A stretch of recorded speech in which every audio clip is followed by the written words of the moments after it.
ये भी हमने देखा था, ये देख लिया था। Joule determine experimentally that Q is 0, therefore delta U 0।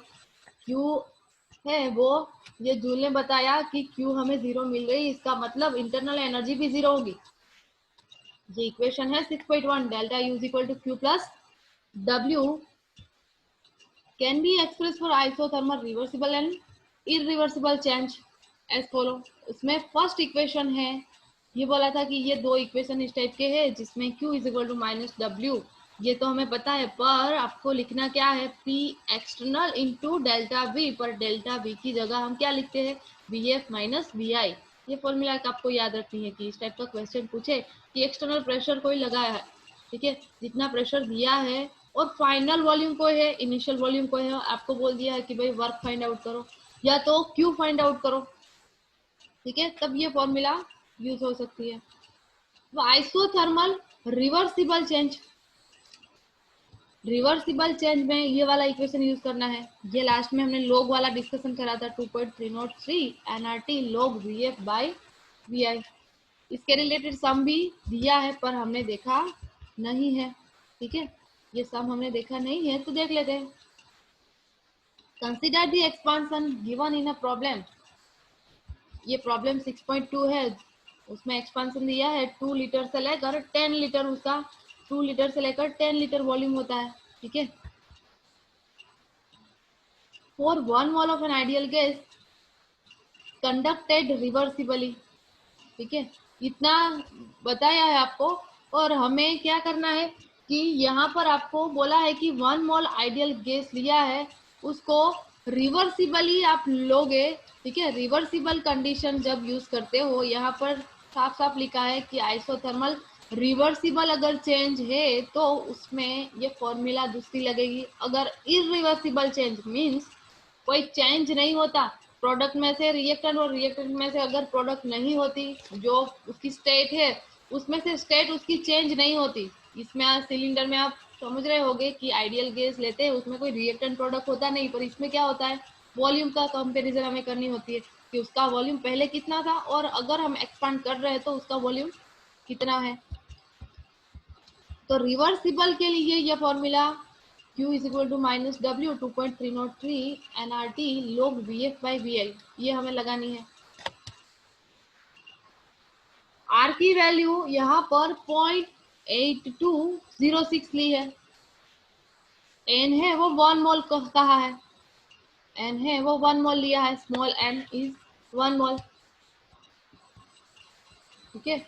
ये N की वैल्यू है वो 1 है, R की वैल्यू 0.8206 ली है और टेम्परेचर 298, ये टेम्परेचर है वो केल्विन में लिया है, ठीक है, क्योंकि आपको यहाँ पर ऊपर जो 6.2 वाला सम दिया है उसमें 25 डिग्री सेंटीग्रेड दिया था, उसमें से ये कन्वर्जन करा है और ये कैलकुलेशन करोगे 10 डिवाइडेड बाई 2, ये फाइनल वॉल्यूम है और ये इनिशियल वॉल्यूम है, तो आपको यहाँ पर 5 मिलेगा। और log 5 देखोगे, log 5 करके देखोगे तो आपको वैल्यू मिलेगी 0.6990,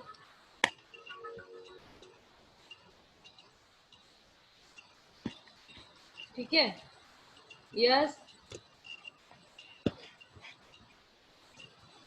बोल सकते हो, बोलो। नहीं बेटा, अगर याद रख पाते हो तो अच्छी बात है, ठीक है, कोई बात नहीं, मैं बताती हूँ, ओके। देखो इसमें ये log 5 की वैल्यू दी है, अगर आप याद रख पाते हो तो अच्छी बात है। हमने तो ये सारी वैल्यू 7 या तो 8 तक हमने याद रखी थी, ठीक है, और अगर याद नहीं रहती है तो आपको देखना होता है, ठीक है, देखने के लिए 1-2 मिनट वेस्ट होती है। अगर आपको डायरेक्ट याद रखनी है तो उसमें थोड़ा टाइम वेस्ट नहीं होगा, ठीक है, अभी से याद रख लोगे तो अच्छा रहेगा। और हमारी जो एग्जाम है, ठीक है, उसमें तो आपको लॉक टेबल देंगे, उसमें कोई ज़रूरी नहीं है याद रखने के लिए, पर आप कॉम्पिटिटिव एग्जाम की प्रिपरेशन कर रहे हो तो उसमें आपको टाइम बचाना है, तो ये वैल्यू आपको याद रखनी होगी, ओके। तो ये कैलकुलेशन करोगे आपको आंसर मिल जाएगा 393.60 6 लीटर पर एटमोस्फियर।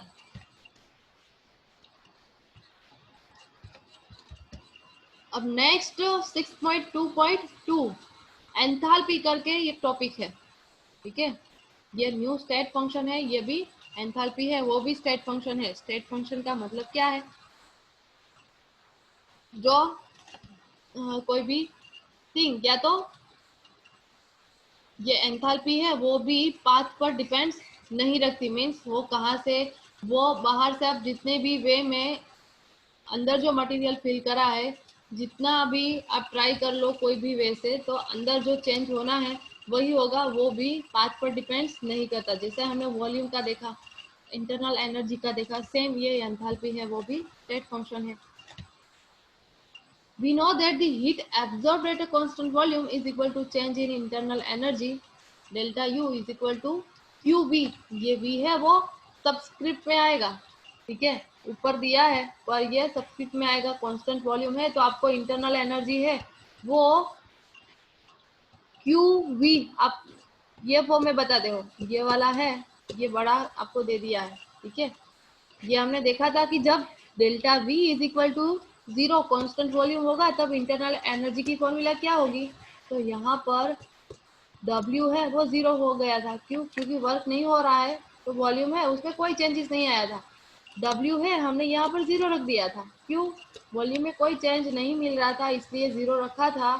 तो इंटरनल एनर्जी की फॉर्मूला हमें क्या मिली थी, कितनी मिली थी, ठीक है, Q सबस्क्रिप्ट में V। But most of the chemical reactions are carried out not at a constant volume। हर एक केमिकल रिएक्शंस है वो कोई कांस्टेंट वॉल्यूम में नहीं होती, ठीक है, उसमें कंटिन्यूस वॉल्यूम चेंज होता है। बट इन फ्लास्क और test tube under constant atmospheric pressure. अगर आप फ्लास्क में रिएक्शन करवाते हो या तो आप करवाते हो कांस्टेंट, या तो आप टेस्ट ट्यूब में रिएक्शन करवाते हो, ठीक है, तो उसमें जो प्रेशर रहता है, एटमॉस्फेयर का प्रेशर रहता है वो तो कांस्टेंट रहेगा, उसमें तो कोई हम चेंज नहीं करते। we need to define another state function which may be suitable under this condition। हमें कोई और स्टेट फंक्शन डिफाइन करना पड़ेगा जिसमें ये कंडीशन है वो suitable हो सके। we may write equation as delta u is equal to qp minus p delta v। ये इक्वेशन है, delta U means internal energy की बात है। अभी हम जो चेंजेस कर रहे हैं, वो जो देख रहे हैं वो इंटरनल एनर्जी में देख रहे हैं कि वॉल्यूम अगर कांस्टेंट रखते हैं तो डेल्टा यू की फॉर्मूला क्या आ सकती है, और delta U is equal to Q V कब आएगा, ठीक है। ये डेल्टा वी 0 रख दिया तो हमें क्यू वी मिला। और सेकेंड फॉर्मूला आपको ये दी है Q P minus P delta we, इसका मतलब है क्यू पी, ये सबस्क्रिप्ट में पी रखा है, इसका मतलब है प्रेशर कांस्टेंट रखा होगा। यहाँ पर लिखा है Q delta U is equal to Qp minus P delta V at a constant pressure where Qp is heat absorbed by the system। Qp है वो क्या है, हीट है,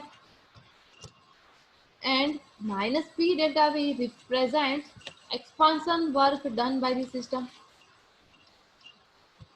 ये P delta V क्या रिप्रेजेंट करता है, एक्चुअल में हमने ये देख लिया है कि W इज इक्वल टू क्या है, माइनस P delta V, ठीक है, P delta V इसकी फॉर्मूला है। और यहाँ पर ये वर्क बताया है एक्सपांशन वर्क, वो सिस्टम पर वर्क होता है, सिस्टम द्वारा वर्क होता है, ठीक है। अगर सिस्टम द्वारा वर्क होता है, work done by this system, then यहाँ पर ये साइन यहाँ पर आपको माइनस रखनी होती है। ये W की वैल्यू आपको माइनस पी डेल्टा V मिलेगी, ठीक है, जब सिस्टम द्वारा वर्क होता है तब। और जब सिस्टम पर वर्क होता होगा तब आपको यहाँ पर प्लस डेल्टा V, इसका मतलब है आपको यहाँ पर UP plus C delta V इस तरह से लिखना पड़ेगा, ठीक है, जब सिस्टम पर वर्क होता होगा तब। और यहाँ पर सिस्टम द्वारा वर्क होता है, work done by this system. तो दो वे लिया है, पहला बताया है कि let us represent the initial state by subscript 1 and final state by 2। जैसे हमने इनिशियल स्टेट और फाइनल स्टेट के लिए I और F से रिप्रेजेंट करा था, यहाँ पर इनिशियल स्टेट है उसको 1 से रिप्रेजेंट करा है और फाइनल स्टेट है उसको 2 से रिप्रेजेंट करा है। इसका मतलब है इंटरनल एनर्जी में जो चेंज आता है वो इनिशियल स्टेट में क्या होगा और फाइनल स्टेट में क्या होगा वो हमें देखना है। तो ये U2 माइनस U1, U2 है वो किसके लिए है, फाइनल स्टेट में, फाइनल स्टेट के लिए कैमरा ऑफ रखोगे तो चलेगा, ठीक है। फाइनल स्टेट के लिए इंटरनल एनर्जी U2 दी है और ये इनिशियल स्टेट के लिए U1 दी है। QP ये कांस्टेंट है, हीट है वो कांस्टेंट है, प्रेशर है वो कांस्टेंट है, इसलिए QP के फॉर्म में रिप्रेजेंट करा है। और ये P डेल्टा V, यहाँ पर आप PV2 माइनस PV1 करोगे, ठीक है, यहाँ पर भी माइनस है और यहाँ पर भी माइनस है, PV1, ठीक है। और माइनस आप बाहर निकाल दोगे तो माइनस P आप बाहर निकाल दोगे तो आपको क्या मिलेगा, V2 माइनस V1। एक माइनस को बाहर निकालोगे तो भी अंदर माइनस रहेगा, क्यों, क्योंकि माइनस माइनस प्लस होता है, ओके।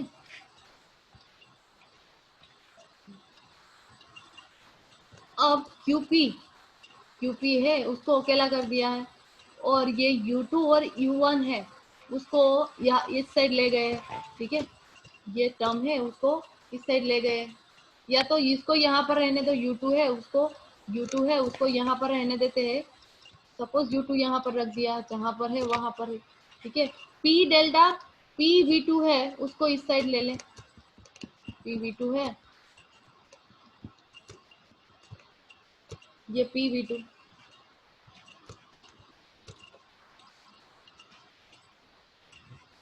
और U1 प्लस PV1 करा है, क्यों करा है, क्योंकि ये मान लो कि U1 है, हम उसको सामने रख देते हैं, U1 है उसको, पहले तो QP है उसको लिखना पड़ेगा, ये QP है उसको एज इट इज लिख देते हैं, ठीक है। और U1 है उसको हम यहाँ पर ले गए तो माइनस U1 था तो प्लस U1 हो गया, इस साइड ले गए U1 को, ठीक है, इस साइड। यहाँ पर बाकी एक है वो PV1, P इंटू V1 वाला टर्म है वो बाकी है, इसको अकेला कर दोगे, दोनों को मल्टीप्लाई करोगे PV2 और माइनस माइनस यहाँ पर प्लस मिलेगा, ठीक है। अंदर ये माइनस साइन जाएगी, ये माइनस साइन है वो अंदर आप अंदर रखोगे, मीन्स माइनस माइनस मल्टीप्लाई करोगे तो प्लस मिल जाएगा, यहाँ पर क्या मिलेगा, P into V1।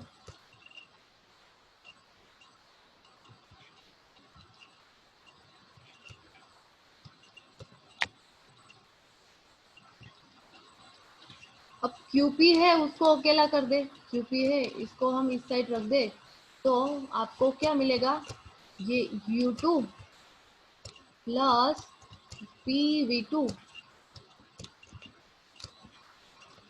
Minus U1, ठीक है, U1 plus P into V1। ये फॉर्मूला आई है, कैसे आई है इतना तो समझ में आया होगा, ठीक है।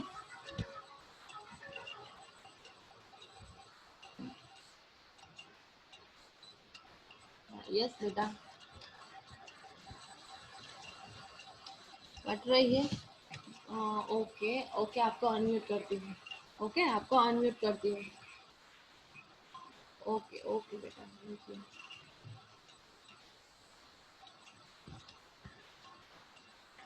अभी भी आवाज की प्रॉब्लम है, सबको ये प्रॉब्लम है, आप अनम्यूट हो सकते हो, चलो अनम्यूट हो सकते हो, जिसको आवाज की हाँ मैम, आवाज कट रही है, आवाज कट रही है, आवाज कट रही है, ओके एक मिनट। हाँ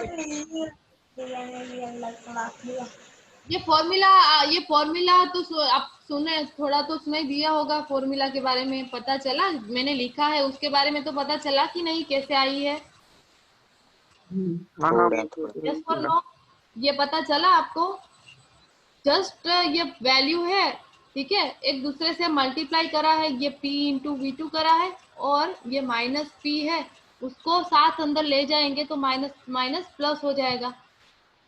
ये वैल्यू आई है, U2 को हमने यहाँ पर रखा, पहली बार U2 को यहाँ रखा, और P इंटू V2 है वो माइनस में है, ठीक है। उसको हम इस साइड ले जाएंगे तो माइनस है, वो क्या हो जाएगा, प्लस हो जाएगा। ये पता है सबको, पता चल गया इसके बारे में, ये इक्वेशन कैसे आया है?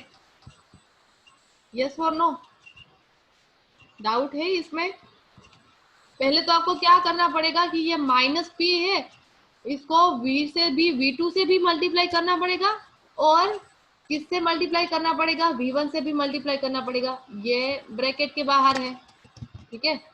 एक बार आपने मल्टीप्लाई करा तो यहाँ पर माइनस रखा, पर दूसरी बार ये माइनस P है वो मल्टीप्लाई होता है V1 के साथ, तब क्या होगा, ये माइनस माइनस है वो प्लस हो जाएगा, ठीक है। ये माइनस माइनस है वो प्लस हो जाएगा। हमने यहाँ पर प्लस PV1 लिखा है, वो इस साइड ही रखा है, ठीक है, राइट हैंड साइड रखा है और प्लस फॉर्म में है, और ये PV2 है वो माइनस फॉर्म में है, पर हमने क्या कर दिया, इसको लेफ्ट हैंड साइड में ले गए, और U1 है उसको हम कहाँ पर ले आए, राइट हैंड साइड में। तो आप देख रहे हो कि माइनस U1 है, उसको हम राइट हैंड साइड में ले आए, तो वो माइनस फॉर्म में था, पर राइट हैंड साइड में अगर उसको ले जाते तो प्लस फॉर्म में आ जाता है, ठीक है। ये प्लस फॉर्म में आ गया, इसलिए यहाँ पर प्लस फॉर्म में लिखा है। और ये PV1 है, यहाँ पर प्लस क्यों लिखा है, वो भी आपको पता चल गया कि माइनस P है वो मल्टीप्लाई हुआ है V1 के साथ, पर V1 के आगे क्या है, माइनस है, तो माइनस माइनस क्या होता है, प्लस होता है, इसलिए यहाँ पर प्लस लिखा है, ठीक है, इसलिए यहाँ पर प्लस लिखा है। और बाद में ये QP वाला जो टर्म है उसको अकेला कर दोगे तो आपको यह वैल्यू मिल जाएगी, फाइनल इक्वेशन यहाँ पर दिया है वो मिल जाएगा, ठीक है। ये समझ में आया आपको कि नहीं, ये समझ में आया कि नहीं? नहीं मैम। नहीं, किसी को नहीं समझ में आया? नहीं। ओके,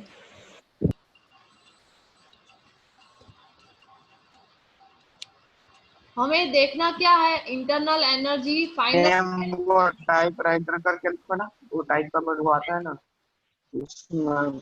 अच्छा वो वाला, चलो वो करके दिखाते हैं भाई, आपको समझ में आए।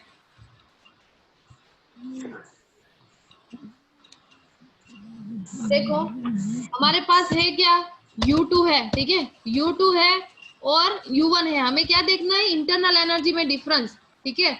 और ये U2 है वो फाइनल स्टेट वाला सिंबल है, और ये U1 है वो इनिशियल स्टेट वाला सिंबल है, और उसकी फॉर्मूला क्या है, फॉर्मूला है Q into minus P delta V, ठीक है, Q into minus P delta V, पर P डेल्टा V है उसमें हमें इंक्लूड क्या करना है, तो final volume and initial volume. तो ये QP है उसको हमने एज इट इज रख दिया, ये QP, ठीक है, उसको कैपिटल फॉर्म में बता दी हूँ या तो स्मॉल फॉर्म में रख देते हैं, QP P है वो सबस्क्रिप्ट में है, वो याद रखना, ठीक है। P इंटू डेल्टा V होता है, पर हमें क्या फाइंड आउट करना है, इनिशियल वॉल्यूम और फाइनल वॉल्यूम में क्या डिफरेंस है वो बताना होगा। क्यों, क्योंकि हम डिफरेंस देख रहे हैं कि फाइनल इंटरनल एनर्जी और इनिशियल इंटरनल एनर्जी का डिफरेंस देख रहे हैं, इसका मतलब है वॉल्यूम में चेंज होता होगा, इसलिए V2 माइनस V1 करा है, ठीक है, इसलिए V2 माइनस ये V1 करा है, इतना हो गया। उसके बाद क्या करेंगे, 1 बाय 1 हम करते हैं, यहाँ पर U2 माइनस U1 है वो एज इट इज रख देते हैं, इज इक्वल टू क्या होगा, ये QP है उसको भी एज इट इज रख देते हैं, पहले माइनस P इंटू V2,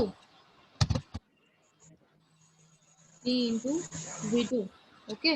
और ये माइनस है, ये माइनस, ये ब्रैकेट के बाहर माइनस P है, ठीक है। अगर P का हमें मल्टीप्लिकेशन करना है दोनों के साथ, तो ये माइनस P है उसका मल्टीप्लिकेशन V2 के साथ होगा, तो यहाँ पर हमें क्या मिला, माइनस P इंटू V2, पर ये माइनस P है वो फिर से मल्टीप्लाई होगा किसके साथ, माइनस V1 के साथ, माइनस के साथ मल्टीप्लिकेशन होता है माइनस का, तब माइनस माइनस है उसको हम प्लस में कर देते हैं। अगर आपको ये याद नहीं है कि कैसे आता है, ठीक है, तो इतना आपको पता होना चाहिए। ये बता देती हूँ अभी आपको कि प्लस प्लस प्लस होता है, प्लस माइनस माइनस रहेगा, माइनस प्लस माइनस रहेगा, और माइनस माइनस प्लस रहेगा। यहाँ पर क्या आया है, माइनस, यहाँ पर माइनस माइनस से मल्टीप्लाई हुआ है। ठीक है, इसलिए हमने यहाँ पर प्लस लिखा है। ये अभी लिखा देती हूँ आपको कि किस तरह से आपको याद रखना है। ठीक है, PV1 इसलिए हमने यहाँ पर ब्रैकेट के बाहर माइनस साइन होती है तो अंदर की साइन बदल जाती है। अंदर है वो चेंज हो जाएगी। ठीक है, यहाँ पर V2 के अगर आगे क्या साइन थी, प्लस साइन थी, पर बाहर क्या साइन, कौन सी साइन है, माइनस है। इसका मतलब माइनस का मल्टीप्लिकेशन प्लस के साथ हुआ तो ये साइन है वो माइनस है, वही रही। ठीक है, पर माइनस अगर मल्टीप्लाई होती है माइनस से तो उसकी साइन है वो चेंज हो जाएगी, प्लस हो जाएगी। ठीक है, यहाँ पर पहुंच गए। अब हमें क्या करना है कि U2 है उसको हम एज इट इज रख देते हैं। पहले U2 को एज इट इज रख दिया, और PV2 वाला है टर्म है उसको हम इस साइड ले आते हैं। ये PV2 वाला टर्म रख दिया, ये P इंटू V2। ठीक है, इस साइड ये माइनस फॉर्म में था, पर हम यहाँ इक्वल साइन है, इसका मतलब है ये राइट हैंड साइड वाला टर्म है और ये लेफ्ट हैंड साइड वाले सारी वैल्यूज है। ठीक है, तो ये राइट हैंड साइड में से हम उसको लेफ्ट हैंड साइड में ले जा रहे हैं, तो ये माइनस साइन है वो चेंज हो जाएगी। ठीक है, अगर यहाँ पर प्लस होता और हम उसको लेफ्ट हैंड साइड में ले जाते तो वहां पर वो माइनस हो जाता, पर यहाँ पर माइनस है उसको लेफ्ट हैंड साइड में ले जा रहे हैं, इसका मतलब है यहाँ पर हम प्लस लिखेंगे, इसलिए प्लस बताया है। बराबर ध्यान से सुनना। QP है उसको एज इट इज रखते हैं पहले, QP माइनस क्या आएगा, PV1। बचा क्या है, PV1, और U2 है उसको हम राइट हैंड साइड में ले जाते हैं। ठीक है, यहाँ पर माइनस है, अब बोलो कि ये माइनस है, माइनस वाला टर्म है, हम उसको राइट हैंड साइड में ले आएंगे तो क्या होगा, कोई बताएगा। प्लस ओके, प्लस, तो U1 है वो यहाँ पर लिख देते हैं। ठीक है, अगर U1 को मैं यहाँ पर भी लिखूं तो इसमें कोई प्रॉब्लम नहीं है। ठीक है, यहाँ पर लिखूं या तो यहाँ पर लिखूं, दोनों एक ही बात है। ठीक है, यहाँ पर मुझे क्या करना पड़ेगा, प्लस करना पड़ेगा। इतना मिल गया, अब क्या करना है, मैडम प्लस P1 आएगा। यस, यहाँ पर माइनस नहीं प्लस आएगा। ठीक है, भूल से ये हो गया, यहाँ पर टाइम हमारे पास 10 मिनट है, ये प्लस आएगा। ओके, वो अब डिस्कस QP कर को, लो मैम। Hello ma'am. 1 मिनट बेटा, ये पूरा कर दे। ठीक है, ये QP है, QP को अकेला कर दोगे, QP को अकेला कर दोगे तो आपको फाइनल वैल्यू जो दी है, फाइनल फॉर्मूला वो आपको मिल जाएगी QP, और इस साइड क्या है, U2 प्लस PV2। यहाँ पर आपको इन ब्रैकेट में बताया है U2 प्लस, तो ब्रैकेट में रख देते हैं कंफ्यूजन ना हो इसलिए, U2 प्लस PV2। और क्या दिया है, इस साइड क्या है, राइट हैंड साइड में ये U1 any plus PV1। Class चालू और ये क्या करे, ऑफ रखो जेनिस, अपना ऑडियो ऑफ रखो जेनिस। एनिस ठीक है, ये फॉर्मूला आपको मिल गई। इस तरह टाइप स्क्रीनशॉट ले लेना, जिसको नहीं पता चला है ये स्क्रीनशॉट ले लेना। ठीक है,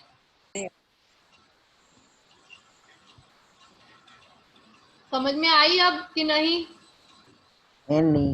यस और नो। Yes, yes. ओके,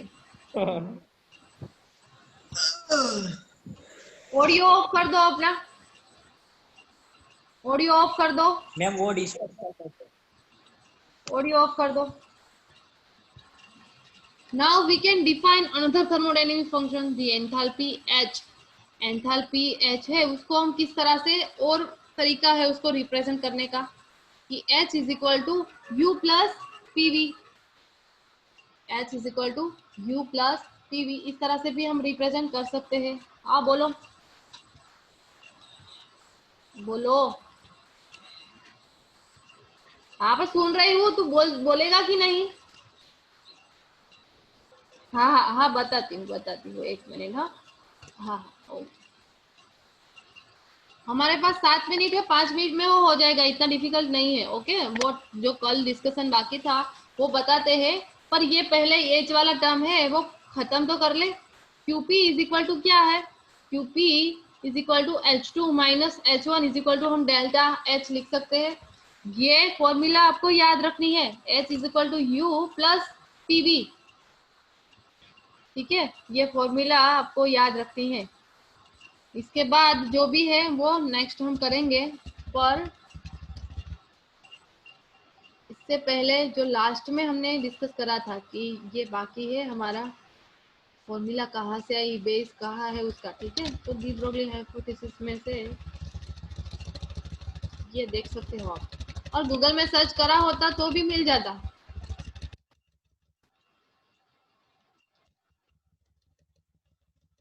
और थोड़ा सर्च कर लेना भाई, आप IIT JEE की प्रिपरेशन कर रहे हो, ठीक है, सर्च करना है वो तो आपको ही करना है। ठीक है, अगर पूछते हो और मुझे पूरा याद नहीं होगा तो मैं आपको, पूरा नहीं याद होगा तो डायरेक्ट तो नहीं बताऊंगी। ठीक है, ये लैम्डा इज इक्वल टू क्या है? H upon P। यहाँ पर आप देख सकते हो,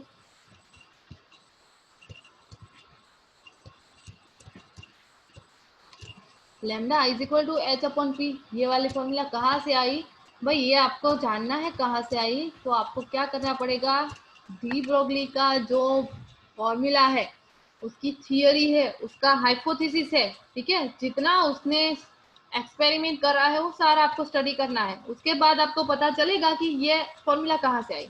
अब ये मत पूछना कि ये फॉर्मूला कहाँ से आई, ठीक है, ये फॉर्मूला है, ये आपको याद रखनी है। ये डी ब्रोगली की हाइपोथेसिस वाली थियरी है, उसमें से आई है, ये बताते देखो आपको।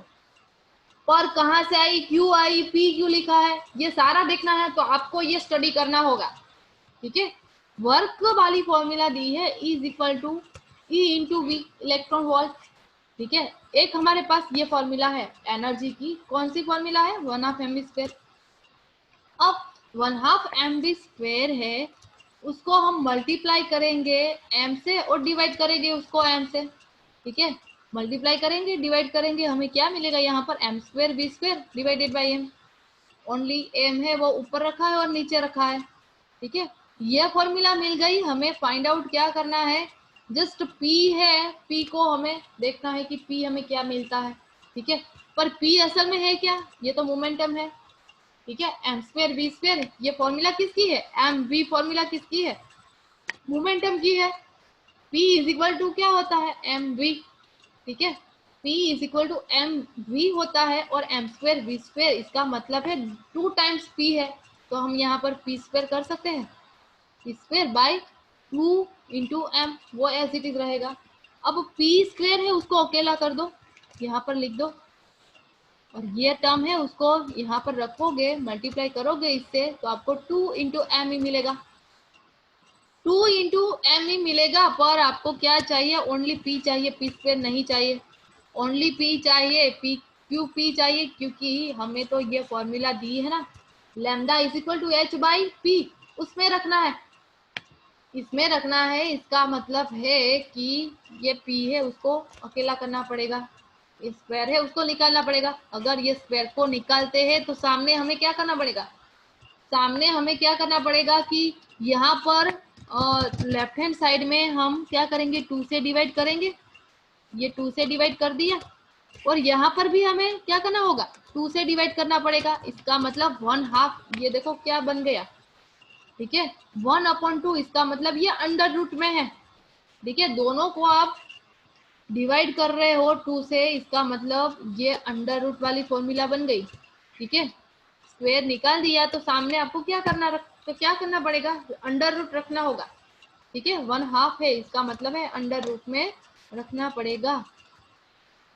और ये हमने इस टाइप की फॉर्मूला देखी थी कि 2m इंटू ई। ठीक है, या तो हम उसको ये इलेक्ट्रॉन वोल्ट में भी लिख सकते हैं, असल में ये भी एनर्जी है। ठीक है, एनर्जी या तो वर्क होता है वो इलेक्ट्रॉन वोल्ट में भी रिप्रेजेंट कर सकते हैं। ठीक है, तो बस यही फॉर्मूला थी जो हमने लास्ट टाइम देखा था। ठीक है, कि वो कहाँ पर है वो भी देख लेते हैं कि ये lambda is equal to H by 2m कहाँ से आया, तो इतना आपको बेस पता चल गया कि यहाँ से आया है। ठीक है, अब इसके बाद आई थिंक सम दिया है। ओके, यहाँ पर सम है। De Broglie wavelength lambda is associated with photo electron varies with the frequency v of the incident radiation as threshold frequency v0। ठीक है, ये यहाँ पर लैम्डा दिया है, लैम्डा नहीं आएगा। ठीक है, वो कल भी बताना था, पर बेस के बारे में ये रह गया कि यहाँ पर h आएगा। और ये के ई है, ये असल में है क्या, एनर्जी है, काइनेटिक एनर्जी बोलो या तो ओनली एनर्जी बोलो। ठीक है, जिस टाइप की एनर्जी जिस टाइप में आपको दिया है वो आपको वहां पर लिखना है। ये असल में पी है। ठीक है, और ये काइनेटिक एनर्जी है, पर काइनेटिक एनर्जी के बारे में हमें इतना पता है कि H V is equal to H V zero plus kinetic energy. ठीक है, अगर आपको काइनेटिक एनर्जी फाइंड आउट करनी है in form of v and v0 means threshold frequency और जो स्टार्टिंग में फ्रीक्वेंसी दी है वो दोनों का आपको डिफरेंस फॉर्म में बताना है। क्यों? क्योंकि ऑप्शन में दिया है, ऑप्शन को ध्यान में रखकर आपको आंसर देना है। ठीक है, तो काइनेटिक एनर्जी यहाँ पर अकेला कर दो, काइनेटिक एनर्जी को H we minus H V zero आपको मिलेगा। तो ये वैल्यू यहाँ पर सब्स्टिट्यूट करी है, सब्स्टिट्यूट करके बाद में ये प्रोपोर्शनलिटी में बताया है। प्रोपोर्शनलिटी बताओगे तो आपको एच है वो निकालना पड़ेगा। ठीक है, वो निकाल दोगे, यहाँ पर भी एच है। ठीक है, वो बताया नहीं है, पर इन जनरल फॉर्म में आप ये बता सकते हो ये एम भी कॉन्स्टेंट होगा, ये भी मास है। कांस्टेंट वैल्यू को निकाल कर अंडर रूट है उसको आप माइनस फॉर्म में भी बता सकते हो। ठीक है, जस्ट आप ये इस फॉर्म में बता सकते हो। ठीक है, बाकी सारी वैल्यू कांस्टेंट है इसलिए उसको इंक्लूड नहीं करी है। अगर आंसर में दिया होता तो हम इंक्लूड करते, आंसर में नहीं दिया है तो आपको ये थोड़ा दिमाग लगाना होगा, थोड़ा माइंड में लाना होगा कि इस फॉर्म में भी हम लिख सकते हैं। ठीक है, इसलिए आंसर आपका बी आया है, B minus V zero raise to 1/2। ठीक है, असल में ये अंडर रूट है पर रेस टू 1/2 कर दिया है। ये सारी कांस्टेंट वैल्यू है जो आपको बताई नहीं है, तो वो आपको याद रखना है कि अगर नहीं बताई है तो ऑप्शन हमें इस तरह से टिक करना है। अगर बताई है तो हमें पता तो है स्टार्टिंग से कहाँ स्टार्ट करना है, शुरुआत कहाँ से करनी है। ठीक है, तो इस टाइप के सम देखना, इंटरेस्टिंग जो क्वेश्चन है। ओके, लेक्चर हमारा खत्म होता है और नेक्स्ट टाइम हमारा